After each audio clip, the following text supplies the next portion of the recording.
Ce que je vous propose aujourd'hui, c'est un survol historique de l'aventure des sculptrices. Je dis survol parce que, bien sûr, chaque époque mériterait un travail approfondi, où chaque artiste mériterait que l'on se penche sur sa vie et son œuvre.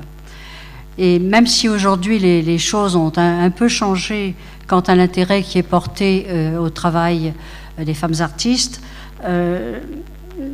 la question est encore en suspens et est bien souvent mal connue.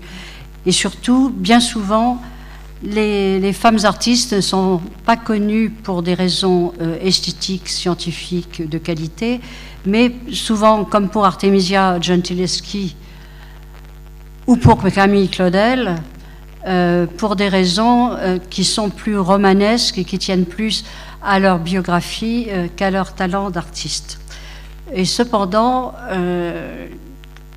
depuis l'Antiquité, si on en croit Pline, qui au livre 35 de son Histoire naturelle qui sera aussi reprise à la Renaissance par Vasari ou Alberti, il a existé des femmes sculpteurs dès le début de notre histoire de l'art occidental. Et malgré cette existence avérée, semble-t-il, par des textes parfois un peu mythologiques, mais enfin auxquels on peut accorder quelques crédits, on a oublié totalement Timaret, par exemple, qui au 5e siècle avant Jésus-Christ avait modelé une Diane pour le temple d'Éphèse, et suffisamment importante pour que ses confrères en soient très jaloux. Et puis, est-ce qu'on se souvient aussi de Cora, qui aurait inventé, là c'est mythologique, qui aurait inventé le bas-relief, devant se séparer de son amant. Elle était fille de potier, elle en a tracé la silhouette en ombre chinoise sur un mur, et elle a rempli cette ombre chinoise de terre qu'elle a modelée au trait de cet amant en partie. Là, créant le bas-relief, ce qui est probablement une belle histoire, mais pas forcément réelle. Et nous ne nous souvenons pas non plus de cette peintre gallo-romaine qui a été inhumée avec ses instruments et ses couleurs près de Fontenay-le-Comte, en France, mais dont la tombe fut rapidement rebouchée pour des raisons immobilières, de construction, et les objets ont été dispersés. Quelques-uns sont gardés dans les musées de province. Alors, comme dans toute aventure humaine, une histoire se fonde bien souvent sur un mythe.